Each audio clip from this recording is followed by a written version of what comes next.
খুন করেছে কে? গণতন্ত্র। খুন করেছে কে? গণতন্ত্র। খুন করেছে কে? গণতন্ত্র। আমাদের কাজ শুধু মানুষের অন্তরে গণতন্ত্রের উপর ঘৃণা তৈরি করে দেওয়া। যেহেতু এই সিস্টেমটাই জালিম সিস্টেম, এই সিস্টেমে যেই আসুক না কেন সে জুলুম করবে। তো 16 বছর ক্রস ফায়ার গুম কে করেছে? গণতন্ত্র। জুলাইয়ের গণহত্যা কে চালিয়েছে? গণতন্ত্র। কেন? প্রত্যেকটার সাথে গণতান্ত্রিক রাজনৈতিক ছাত্র নেতারা জড়িত আছে। আপনি আবরার হত্যায় দেখেন, বিশ্বজিৎ হত্যায় দেখেন, সবগুলো গণতান্ত্রিক দল। এরকম একটা ঘটনা যদি বাংলাদেশের কোনো পৃথিবীর কোনো একটা ইসলামী দলের হাতে হতো তাহলে তাকে জঙ্গি বলে নিষিদ্ধ করে দেওয়া হতো। শয়তান এই মজাটা দেওয়ায় যে আপনি ভোট দিতে পারবেন, মজা লাগে। জাস্ট এই মজাটা আপনাকে ফিল করিয়ে আপনার কাছ থেকে 5 বছরের জন্য খুন, গুম, চুরি, রাহাজানি, ডাকাতির পারমিশন নেওয়া হয়। যে দৃশ্য, যে ভিডিও, নির্মম নৃশংস হত্যাকাণ্ডের যে দৃশ্য আমরা দেখেছি, তা স্বাভাবিকভাবে দেখাও সম্ভব নয়। যে ব্যক্তি ভিডিও দেখবে সেও মানসিকভাবে কিছুক্ষণের জন্য হলেও তার মানসিক স্থিরতা নষ্ট হবে। একজন মানুষের হত্যায় যদি, নিরপরাধ মানুষের হত্যায় যদি সমগ্র পৃথিবী শরিক হয়, তাহলে আল্লাহ সুবহানাহু ওয়া তাআলা ন্যায় প্রতিষ্ঠার জন্য সমগ্র পৃথিবীর মানুষকে জাহান্নামে দিয়ে দেবেন। এই বিষয়টাকে আপনি কল্পনা করেন যে শুধু একজন মানুষের জীবন রক্ষার জন্য, একজন মানুষকে ন্যায় দেওয়ার জন্য সমগ্র পৃথিবীর মানুষকে জাহান্নামে দেওয়া হবে, যদি সমগ্র পৃথিবীর মানুষ ওই ব্যক্তিকে হত্যায় দোষী বলে প্রমাণিত হয়। তো এই সংক্ষিপ্ত ভূমিকা আলোচনায় আমরা দেখলাম যে মানুষের জীবনের গুরুত্ব ইসলামে এবং আল্লাহ সুবহানাহু ওয়া তাআলার নিকটে কতটুকু। এবার আমরা আসি মুসলমানদের জীবনের এই যে মূল্য কমে যাওয়া। এই যে আপনি দেখতেছেন বাজারের মধ্যে ওপেন এক মুসলমান আর এক মুসলমানকে মারতেছে, ঠিক তেমন আপনি গাজার ফিলিস্তিনে কল্পনা করেন মুসলমানদের জীবনের কোনো মূল্য আছে কিনা, সমগ্র পৃথিবীর সামনে কি নৃশংস গণহত্যা চলতেছে। আপনি যদি গত 100 বছরের কথা কল্পনা করেন, তো এই যে মুসলমানদের মূল্য কমে যাওয়া, এটি কিন্তু ওই হাদিসের সাথে মিলে যায় যে হাদিসে রাসূলুল্লাহ সাল্লাল্লাহু আলাইহি সাল্লাম বলেছিলেন যে তোমরা সংখ্যায় অসংখ্য হবে, কিন্তু পৃথিবীর কাছে তোমাদের মূল্য হবে সমুদ্রের ফেনার মতো। সমুদ্রে চলমান একটা জাহাজের ভ্যালু আছে, সে নিজের সিদ্ধান্তে চলতে পারে। নৌকার ভ্যালু আছে, সে নিজের সিদ্ধান্তে, ড্রাইভার যেদিকে চালাবে সেদিকে চলবে। ভ্যালু নাই কার? সমুদ্রের ফেনার। তো আজ সমগ্র মুসলিম উম্মাহ যে সমুদ্রের ফেনার মতো হয়ে গেল, আমার ছোট্ট গবেষণায় বা চিন্তায় আমি মনে করি দুটি বড় কারণে। এক, আপনি যদি মুসা আলাইহিস সালাতু ওয়াস সালামের সময় দেখেন যে ফিরআউন কত শক্তিশালী ছিল এবং মুসা আলাইহিস সালাতু ওয়াস সালাম কত দুর্বল ছিলেন, ঠিক একই দৃশ্যায়ন হবে দাজ্জালের সময়। দাজ্জাল হবে মহা শক্তিশালী এবং পাওয়ারফুল। পৃথিবীর সকল শক্তির রহস্যের চাবিকাঠি দাজ্জালের হাতে থাকবে, কিন্তু মুসলমানেরা হবে অনেক দুর্বল। ঠিক ওই সময় মুসা আলাইহিস সালাতু ওয়াস সালাম ছিলেন অনেক দুর্বল। তো মুসা আলাইহিস সালাতু ওয়াস সালাম কি ফিরআউনের উপর বিজয় লাভ করেছেন শক্তি দিয়ে, ক্ষমতা দিয়ে, দাপট দিয়ে, অস্ত্র দিয়ে? জি না। ঠিক দাজ্জালের বিরুদ্ধে যেই দিন মুসলমানেরা বিজয় লাভ করবে, সেই দিন মুসলমানেরা দাজ্জালের বিরুদ্ধে বিজয় লাভ করবে তাদের শক্তি দিয়ে, তাদের ক্ষমতা দিয়ে, তাদের পাওয়ার দিয়ে, তাদের কৌশল দিয়ে? জি না। সেই দিন যেমন ফিরআউনের সর্বোচ্চ জাদুকরী শক্তি, শয়তানি শক্তি, সকল শক্তি, সেনাবাহিনী, সকল শক্তির বিরুদ্ধে মুসা আলাইহিস সালাতু ওয়াস সালামের ঈমান, আল্লাহর প্রতি তার যে অগাধ আস্থা এবং বিশ্বাস, এটির কারণে মুসা আলাইহিস সালাম বিজয় লাভ করেছেন। ঠিক কিয়ামতের পূর্ব মুহূর্তে যখন দাজ্জালের হাতে সকল ক্ষমতার চাবিকাঠি থাকবে, দাজ্জালের আদেশে বৃষ্টি বর্ষণ হবে, দাজ্জালের আদেশে খাবার বন্ধ হয়ে যাবে, এমনকি দাজ্জাল একজন মুমিন ব্যক্তিকে হত্যা পর্যন্ত করবে। কেননা ওই মুমিন ব্যক্তি দাজ্জালকে অস্বীকার করবে, মিথ্যুক বলবে। হত্যার পর পুনরায় জীবিত করবে, জীবিত করে দাজ্জাল বলবে যে আমি তোমাকে হত্যার পর জীবিত করেছি, এবার বলো আমি সত্য কিনা। কিন্তু ওই ব্যক্তির ঈমান দেখেন, ওই ব্যক্তি বলবে যে আমার বিশ্বাস আরও দৃঢ় হয়েছে, তুমি মিথ্যুক। এবারও দাজ্জাল তাকে হত্যা করার জন্য এগিয়ে যাবে, কিন্তু এবার দাজ্জালের পৃথিবীর সকল শক্তি, যত শক্তি দাজ্জালের হাতে আছে, সকল শক্তি প্রয়োগ করেও দাজ্জাল ওই ব্যক্তিকে হত্যা করতে পারবে না। ওই ব্যক্তির ঈমান বিজয় হয়ে যাবে দাজ্জালের শক্তির উপর। তো আজকের মুসলমানদের সবচেয়ে বড় কমতিটা কোথায়? আজকের মুসলমানদের সবচেয়ে বড় কমতি হচ্ছে ঈমান। আজকের আধুনিক বিশ্ব, আজকের পাশ্চাত্য সভ্যতা, আজকের গ্লোবালাইজেশনের যুগে যাদের হাতে ক্ষমতা আছে, যারা মুসলমানদের উন্নত দেশের চাইতে জ্ঞান, বিজ্ঞান ও প্রযুক্তিতে 500 বছর এগিয়ে আছে। ইরান এবং ইসরায়েলের যুদ্ধের উপর যে ভিডিও করেছিলাম, সেই ভিডিওতে আমি তুলে ধরেছিলাম যে মুসলমানেরা জ্ঞান বিজ্ঞানে কতটা পিছিয়ে আছে। মুসলমানদের উন্নত কান্ট্রিও 500 বছর পিছিয়ে আছে তাদের চেয়ে জ্ঞান বিজ্ঞানে। তো আপনি সর্বোচ্চ প্রযুক্তির মোকাবেলা প্রযুক্তি দিয়ে করবেন? সর্বোচ্চ প্রযুক্তির মোকাবেলা করতে হবে সর্বোচ্চ ঈমান দিয়ে, এবং মোকাবেলা সম্ভব। পৃথিবীর ইতিহাসে তার নজির আছে, সেই নজির স্থাপনকারী মুসলমানেরাই। তো আজকে বাংলাদেশের মুসলমানদের ঈমান নাই, বা সমগ্র বিশ্বের মুসলমানদের। দ্বিতীয় যে বিষয়টি সেটি হচ্ছে মুসলমানদের জান এবং মাল, ইজ্জত এবং আব্রুর রক্ষা কবচ হচ্ছে মুসলমানদের ঐক্যবদ্ধ কেন্দ্রীয় শাসন ব্যবস্থা। মুসলমানের জানের নিরাপত্তা, মুসলমানের মালের নিরাপত্তা, মুসলমানের ইজ্জত ও আব্রুর নিরাপত্তার রক্ষা কবচ হচ্ছে মুসলমানদের ঐক্যবদ্ধ কেন্দ্রীয় শাসন ব্যবস্থা, যেটি জাতীয়তাবাদের আবেগ দিয়ে 1924 সালে কবর দেওয়া হয়েছে। আরব জাতীয়তাবাদ এবং তুর্কি জাতীয়তাবাদ, এই দুই জাতীয়তাবাদের দ্বন্দ্বে খেলাফতের কবর হয়েছে, পতন হয়েছে 1924-এ।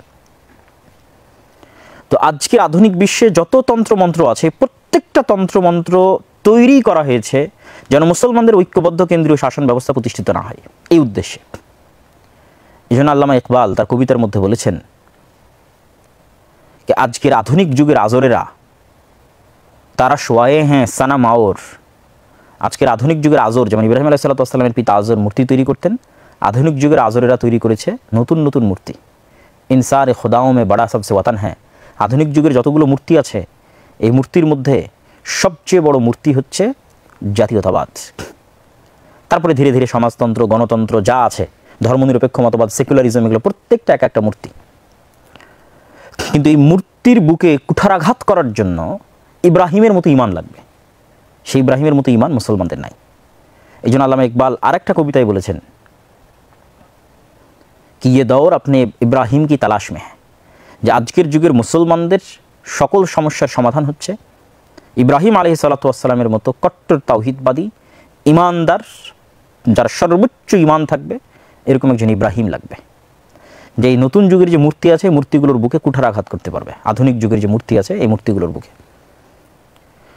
আর মুসলমানদেরকে শয়তান সবসময় এটি বলতে থাকবে যে এইরকম ঘটনা প্রবাহ আপনি কল্পনা করেন, আপনারা যারা দেখছেন আজকের ভিডিও, আপনাদের কারো বয়স যদি 50 বছর হয়, 40 বছর হয়, আর আমাদের মতো যদি 30 বছর হয়, তাহলে আমরা কতদিন থেকে এই ধরনের হত্যাকাণ্ড দেখে আসছি স্মরণ করেন। কত হত্যাকাণ্ডের কথা ভুলে গেছে। হয়তো শুধু গত 16 বছরের হত্যাকাণ্ডের কথা মনে আছে, আর কয়েক বছর গেলে গত 16 বছরের হত্যাকাণ্ড মনে থাকবে না। যেমন আজকের হত্যাকাণ্ড দেখার পর হয়তো এটা যে জুলাই মাসে যে গত বছর হত্যাকাণ্ড হয়েছে এটাও ভুলে যাবেন। তো এইভাবে হত্যাকাণ্ড আসতে থাকবে, বিদায় নিতে থাকবে, আর আপনি বারবার ভরসা এবং আস্থা রাখতে থাকবেন যে ঠিক আছে, এবার হয়তো আপনি ন্যায় বিচার পাবেন। কিন্তু আপনি এটি ভুলে যাচ্ছেন যে যেই সিস্টেমে আমরা বসবাস করছি, এই সিস্টেম কখনোই ন্যায় বিচার দিতে পারবে না। ন্যায় প্রতিষ্ঠায় ব্যর্থ একটা সিস্টেমের মধ্যে আমরা বসবাস করতেছি। সমগ্র পৃথিবীতেই ব্যর্থ, তৃতীয় বিশ্বে আরও বেশি ব্যর্থ, তথা বাংলাদেশের মতো তৃতীয় বিশ্ব। উন্নত বিশ্বে কেন মোটামুটি সফল, আমি আমার বহু বক্তব্যে বলেছি, উন্নত বিশ্বের প্রতিষ্ঠানগুলো মজবুত। আর তৃতীয় বিশ্বে যেহেতু ক্ষমতার ভর কেন্দ্র থাকে বিভিন্ন জায়গায়, মানে বহির্বিশ্বের বিভিন্ন লিয়াজু এবং অনেক কিছুর হাতে, ফলত এখানে প্রতিষ্ঠানকে কখনো শক্তিশালী হতে দেওয়া হয় না। এখানে সবসময় প্রতিষ্ঠানে রাজনীতিকরণ, প্রতিষ্ঠানকে নিজের পকেটে নিয়ে এসে প্রতিষ্ঠানকে ধ্বংস করা এবং মেধার ভিত্তিতে মূল্যায়ন না করা, প্রতিষ্ঠানকে স্বাধীনভাবে কাজ না করতে দেওয়া, ফলত তৃতীয় বিশ্বে গণতন্ত্র আরও বেশি ব্যর্থ। এই জন্য আপনাকে সমস্যার গোড়া কোথায়, সেখানে আপনাকে খুঁজে বের করতে হবে এবং হাত দিতে হবে। গণতন্ত্র ব্যর্থ হওয়ার, তৃতীয় বিশ্বে ব্যর্থ হওয়ার আরও বহু কারণ আছে। যেমন আপনি নিজে কখনোই আপনার এলাকার প্রার্থীকে মনোনয়ন দিতে পারবেন না, একমাত্র রেজিস্টার্ডকৃত, নিবন্ধনকৃত রাজনৈতিক দলেরাই মনোনয়ন দিবে। তো এখান থেকেই তো আপনি গণতন্ত্র যে জনগণের ক্ষমতায়ন, সেখান থেকে তো মাইনাস হয়ে গেল। বরং গণতন্ত্র হচ্ছে নির্ধারিত একটি রাজনৈতিক দলের ক্ষমতায়ন। তো যখনই মনোনয়নের বিষয়টা চলে আসে রাজনৈতিক দলের কাছে, তখনই সেখানে মনোনয়ন বাণিজ্য শুরু হয়। আপনি মুখে বলেন অথবা না বলেন, হয়, সবাই জানে, ওপেন সিক্রেট। এবং যখনই মনোনয়ন বাণিজ্য শুরু হবে, তখনই দেশের যারা বড় বড় অলিগার্ক শ্রেণী আছে, এলিট শ্রেণী আছে, সেকুলার এলিট, যাদের হাতে কোটি কোটি টাকা আছে, তারা তখন তাদের অর্থ এখানে ইনভেস্ট করবে। ফলত গণতন্ত্র, আপনার ভোট নিয়ে ক্ষমতা চলে যাচ্ছে 50 জন 100 জন সেকুলার এলিটের হাতে। তারাই আপনার নীতি নির্ধারক, তারাই আপনার ভাগ্যের, আপনার দেশে কি হবে না হবে সে সিদ্ধান্ত গ্রহণকারী। ছোট বাচ্চাকে যেমন আমরা কোনো কিছু দিয়ে ধোকা দিই না অনেক সময়, যে ঠিক আছে বাবু, কোনো একটা জিনিসের জন্য কান্না করতেছে, বা আপনি হয়তো কোথাও নিয়ে যেতে চাচ্ছে, আপনি নিয়ে যেতে চাচ্ছেন না, তখন একটা মোবাইলে একটা গেম অন করে দিলেন বা কিছু একটা দিলেন, সে আসল জিনিসটা ভুলে গেল। তো আপনাকে জাস্ট শয়তান এই মজাটা দেওয়ায় যে আপনি ভোট দিতে পারবেন, মজা লাগে, জাস্ট এই মজাটা আপনাকে ফিল করিয়ে আপনার কাছ থেকে 5 বছরের জন্য খুন, গুম, চুরি, রাহাজানি, ডাকাতির পারমিশন নেওয়া হয়। আর আপনাকে জাস্ট ওই মজাটুকু দেওয়া হয়, আমি তো খুব মজা পাচ্ছি, বাস এই মজার নেশায় বারবার প্রতি 5 বছর পর পর ব্রেনে নেশা চড়ে যে না একটা ভোট দিতে হবে, নেশার মতো কাজ করে, তখন আবার নেশার মতো আমরা ব্যবহার করি, কিন্তু দেখি ঘুরে ফিরে ওই একই বেড়া জালে আটকে আছে। হ্যাঁ, আমি বলেছি যে শুধু যদি গণতন্ত্র হিসেবেও বলা হয় তাহলে প্রকৃত গণতন্ত্র এভাবে হবে যে আপনারা গ্রামে মসজিদ চালান না, মাদ্রাসা চালান না, এমনকি পুরান ঢাকায় তখনও পঞ্চায়েত আছে। তো গ্রামের মানুষ যদি একসাথে একত্রিত হয়ে মসজিদ চালাতে পারে, মাদ্রাসা চালাতে পারে, কবরস্থান চালাতে পারে, পঞ্চায়েত চালাতে পারে, তো একত্রিত হয়ে গ্রামের নেতা নির্ধারণ করতে পারে না? পারে। পরামর্শের ভিত্তিতে যখনই নেতা নির্ধারিত হবে তখনই যোগ্য ব্যক্তি আসবে। যেমন 36শে জুলাইয়ের পর যে সরকার গঠন হয়েছে তাদের আমরা যতই সমালোচনা করি না কেন, যেই সিস্টেমটার মধ্যে এসেছে, এই সিস্টেমটার মধ্যে গ্রুপিং নাই, কারণ এই সিস্টেমে সবাইকে বাধ্য করা হয়েছে তোমরা পরামর্শের ভিত্তিতে নেতা নির্ধারণ করো। ফলত আপনি আজকে যত গ্রুপিং দেখছেন সব গ্রুপগুলো একত্রিত হয়ে পরামর্শের ভিত্তিতে নেতা নির্ধারণ করেছে। তো গ্রামের মানুষ একত্রিত পরামর্শের ভিত্তিতে তাদের নেতা নির্ধারণ করবে, তারপরে সকল গ্রামের নেতা একত্রিত ইউনিয়নের নেতা নির্ধারণ করবে, ইউনিয়নের নেতারা একত্রিত উপজেলার নেতা নির্ধারণ করবে। তাহলে কি হবে? তাহলে গ্রুপিং থাকবে না। আর গণতন্ত্রের মূল থিওরি হচ্ছে গ্রুপিংকে জিইয়ে রাখতে হবে। এখন আগামী বছর যখন ভোট হবে, অথবা এই বছরই যখন ভোট হবে, তখন ভোটের মাধ্যমে যে দলই ক্ষমতায় আসুক সে তো কামড়াকামড়ি করে ক্ষমতা আসতেছে না। আপনি তো নিজে দেখতেছেন যে সেই কামড়াকামড়িটা শুরু হয়ে গেছে। সেই কামড়াকামড়িরই তো একটা ফল আজকে আমরা যে ন্যাক্কারজনক হত্যাকাণ্ড দেখলাম। তাহলে যেই ক্ষমতায় আসুক সে তো কামড়াকামড়ি করে আসবে।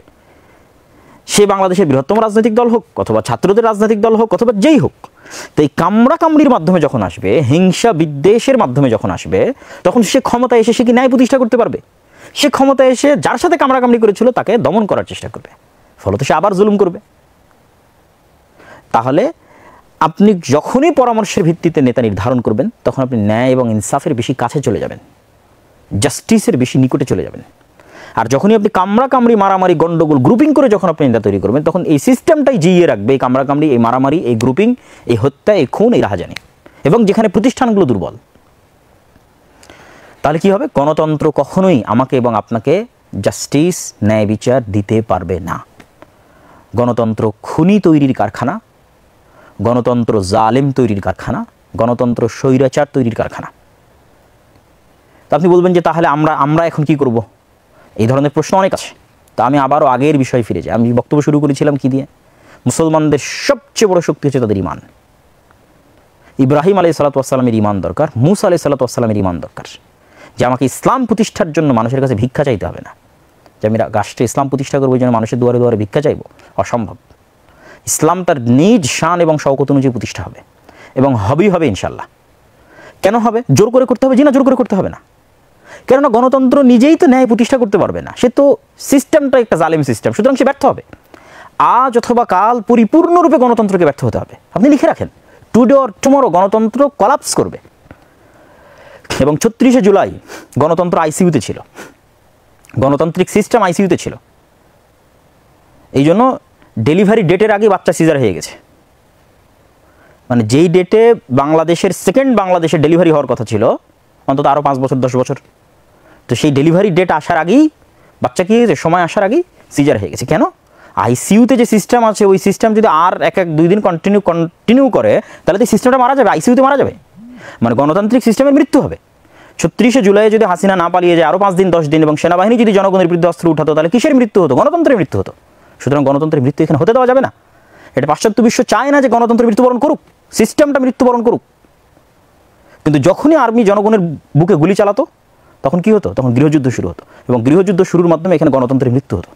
এবং গণতন্ত্রের পরিপূর্ণ কোলাপসের উপরেই একমাত্র ন্যায় বিচার প্রতিষ্ঠাকারী কে? আল্লাহ সুবহানাহু ওয়া তাআলা, এবং আল্লাহ সুবহানাহু ওয়া তাআলার বিধান, সেটা প্রতিষ্ঠা হতো। তা আপনি বলছেন এই একদিনে ইতিহাস শেষ? জি না, যেহেতু এই সিস্টেমটাই জালেম সিস্টেম, এই সিস্টেমে যেই আসুক না কেন সে জুলুম করবে, এবং তার ট্রেলার আজকে আপনারা দেখতেছেন। সে যেই আসুক, যেহেতু সে কামড়াকামড়ি করে আসবে, সে জুলুম করবে। এবং জুলুম করলেই মানুষ ন্যায় প্রতিষ্ঠার জন্য, যেমন 36শে জুলাই মানুষ পাগল ছিল, মানুষ পাগল হয়ে যাবে। আমাদের কাজ কিছুই না, আমাদের কাজ শুধু মানুষের অন্তরে গণতন্ত্রের উপর ঘৃণা তৈরি করে দেওয়া। যে খুন করেছে কে? গণতন্ত্র। গত 16 বছর ক্রস ফায়ার গুম কে করেছে? গণতন্ত্র। জুলাইয়ের গণহত্যা কে চালিয়েছে? গণতন্ত্র। কেন? প্রত্যেকটার সাথে গণতান্ত্রিক রাজনৈতিক ছাত্র নেতারা জড়িত, ছাত্র দলের মানে ছাত্রদের যে দলগুলো আছে গণতান্ত্রিক তারা জড়িত। আপনি আবরার হত্যায় দেখেন, বিশ্বজিৎ হত্যায় দেখেন, সবগুলো গণতান্ত্রিক দল। এরকম একটা ঘটনা যদি বাংলাদেশের কোনো পৃথিবীর কোনো একটা ইসলামী দলের হাতে হতো তাহলে তাকে জঙ্গি বলে নিষিদ্ধ করে দেওয়া হতো। কিন্তু এতগুলো হত্যাকাণ্ড হওয়ার পর গণতন্ত্র জঙ্গি নয়, এটাই হচ্ছে দ্বিচারিতা। তো আমাদের কাজ কি? মানুষের অন্তরে এটা পুশ করতে থাকা যে গণতন্ত্র ব্যর্থ, গণতন্ত্র ন্যায় প্রতিষ্ঠা করতে পারে না। এটা বলিয়েন না যে গণতন্ত্র কুফরি, গণতন্ত্র শিরকি। এটা বললে আপনি কখনোই মানুষকে বুঝাইতে পারবেন না। গণতন্ত্র কুফরি বা শিরকি বলে মানুষকে বুঝাতে পারবেন না। মানুষকে বুঝাতে হবে গণতন্ত্র ব্যর্থ, সে ন্যায় প্রতিষ্ঠা করতে পারে না, সে জালেম, সে খুন করে, সে গুম করে। যখন মানুষ একবার বুঝে যাবে, মানুষ ব্যাপকভাবে যখন সমগ্র বাংলাদেশের মানুষ বুঝে যাবে যে তার জীবনের নিরাপত্তা, তার ছেলেমেয়ের জীবনের নিরাপত্তা, তার স্ত্রী সন্তানের জীবনের নিরাপত্তা এবং ন্যায় বিচার একমাত্র আল্লাহ এবং আল্লাহর বিধান প্রতিষ্ঠা করতে পারে, তখন পরবর্তীতে যখন কখনো ৩৬শে জুলাই হবে তখন মানুষ জোর করে ইসলামকে ক্ষমতায় বসাবে, মানুষই বসাবে। এবং এই দিন ঘটবে একদিন আগে অথবা একদিন পরে। কিন্তু সেটার জন্য আমাদের কি করতে হবে? আমাদের এই সিস্টেম যে ব্যর্থ এবং আল্লাহ সুবহানাহু ওয়া তাআলার সিস্টেমই যে একমাত্র সমাধান মুসলমানের জন্য, এটার প্রতি অবিচল আস্থা লাগবে, অবিচল ঈমান লাগবে, যেটা আমাদেরকে রাখতে দিতে চায় না, শয়তান রাখতে দিতে চায় না, আমাদের শত্রুরা রাখতে দিতে চায় না, যে আমরা আল্লাহ সুবহানাহু ওয়া তাআলার বিধানের উপর অবিচল আস্থা রাখবো। এবং ইসলাম যে একটা অল্টারনেটিভ পাওয়ার, এটা আমরা আস্থা রাখতে পারি না। আমরা মনে করি না, আমি যদি গতানুগতিক এই সিস্টেমের মধ্যে না যাই তাহলে তো আমি সফল হতে পারবো না। কিন্তু আপনাকে ঈমান রাখতে হবে যে ইসলাম একটা অল্টারনেটিভ পাওয়ার, এবং এই অল্টারনেটিভ পাওয়ারের বিজয় হবে। কেননা যেই সিস্টেম আসে কি বললাম, সে জালেম সিস্টেম। সম্মানিত উপস্থিতি,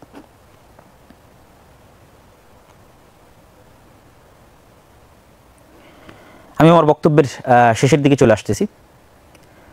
তো গত ১৩০০ বছরে, গত ১৪০০ বছরের এবং ইসলামী খেলাফতের পতনের যে ১৩০০ বছর পূর্বে, সেই ১৩০০ বছরে কত মুসলমান মারা গেছে এবং মৃত্যু হয়েছে সেটির একটা জরিপ করা উচিত। আর গত ১০০ বছরে নিজেদের মধ্যে মারামারি করে আর অন্যের আক্রমণে কত মুসলমান মারা গেছে সেটার জরিপ করা উচিত। তাহলে আপনি বুঝবেন যে আপনার জীবনের রক্ষা কবচ কোথায়, এবং সেটার উপর আপনার ঈমান বাড়বে এবং আপনি সামনের দিকে আগাতে পারবেন। আল্লাহ সুবহানাহু ওয়া তাআলা মুসলমানদের ঈমানকে মজবুত করুক। সর্বোচ্চ প্রযুক্তির মোকাবেলা সর্বোচ্চ ঈমান দিয়ে করতে হবে। মুসার ঈমান, ইব্রাহিমের ঈমান, দাজ্জালের সামনে দাঁড়িয়ে থাকা ওই যুবকের ঈমান, যাকে দাজ্জাল হত্যা করে জীবিত করবে এবং সেই ঈমানের উপর অটল থাকবে, আর দাজ্জালের সকল শক্তি এবং পাওয়ার ব্যর্থ হবে। ঈসা আলাইহিস সালাতু ওয়াস সালামের ঈমান, মুহাম্মদ সাল্লাল্লাহু আলাইহি ওয়াস সাল্লামের ঈমান, আল্লাহর দ্বীনের উপর।